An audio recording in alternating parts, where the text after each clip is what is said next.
So, what's up guys? Tayo nagbabalik sa ating Minecraft Survival at ito ay episode 2. At yan, nandito tayo sa ating bahay. Kasi gagawin na natin yung interior at yung bubong. At mayroong mga creeper. At boom! Shoutout nga pala kay Alexis.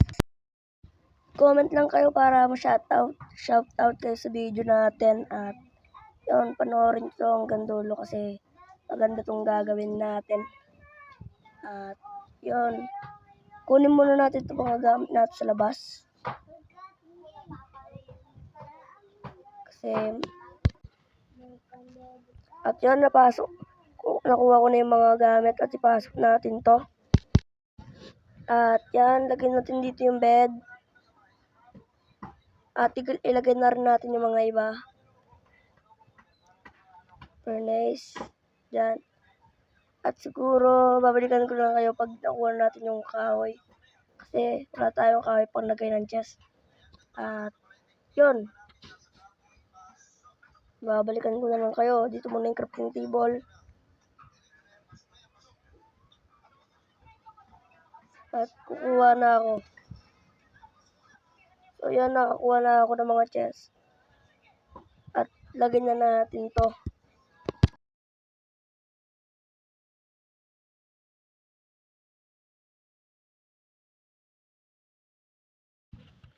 At yun, tapos na natin. At proceed naman tayo sa ating bubong. Ay sa furnace.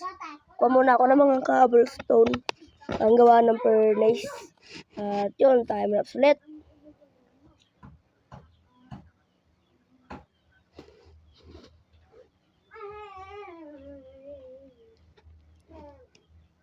So yun, natapos na ako kumuha ng mga cobblestone at kinrap ko na rin tong mga cobblestone ng furnace. Lapag na rin natin yan dyan. At yun, tapos na natin lapag. At sa taas naman, napakarami na itong time-lapse. Kaya tagal-tagal to. Kaya mag-subscribe na kayo kung bago pa lang ikaw sa channel ko. At boom!